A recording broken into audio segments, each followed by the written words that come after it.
There she goes. She's walking down the boulevard. I guess the genesis of MATTOO really started when I went to Mexico and I was working in an orphanage there. This was like in the late 90s. And while working in this orphanage, I heard about this phrase called sex trafficking, which was really new to me. I was a white kid from the suburbs in Minnesota. I get arms trafficking, drug trafficking, but how do you traffic sex? Like and then about a few seconds later, the people that mentioned that pointed to some young girls under the age of 10 and under that had been rescued from it, and it completely destroyed my world. It didn't fit in my little box that could happen. I'm just an accidental charlatan. Yeah, I think one of the primary ones is that these women want to be doing it. I think that's one of the primary myths that drives men to believe that their fantasy that they want to be doing it can exist. That fantasy needs to be in place, right? That they want to be doing it for them to really maybe have somewhat of a clear conscience.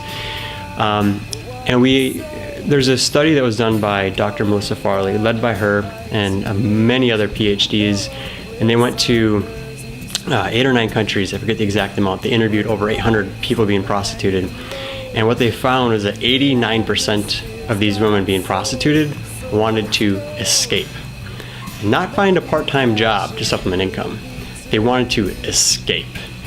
And that is a statistic, that's what men need to begin to realize, is that why the women get into it in the first place, why they stay, it's against, most of the time, it is against their will.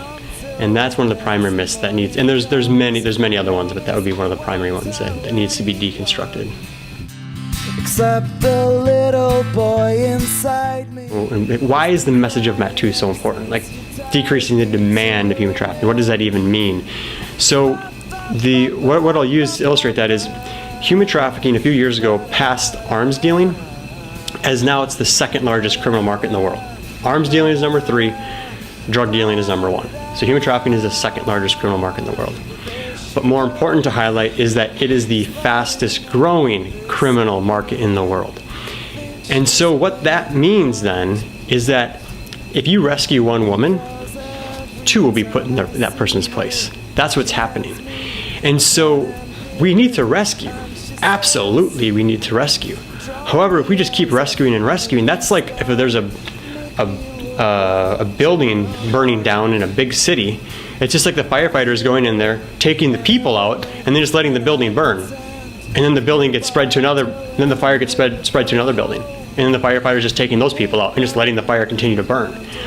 That's what we're talking about here. We're talking about decreasing the demand, decreasing that fire, focusing on that fire, putting that fire out. Like, yes, we need to get the people out of there, but what MATTOO is focusing on is putting out that fire, so that it no longer is the fastest growing criminal market in the world. Like, we want to see it slow down, that growth slow down, and then eventually plateau, and then eventually drive it downwards.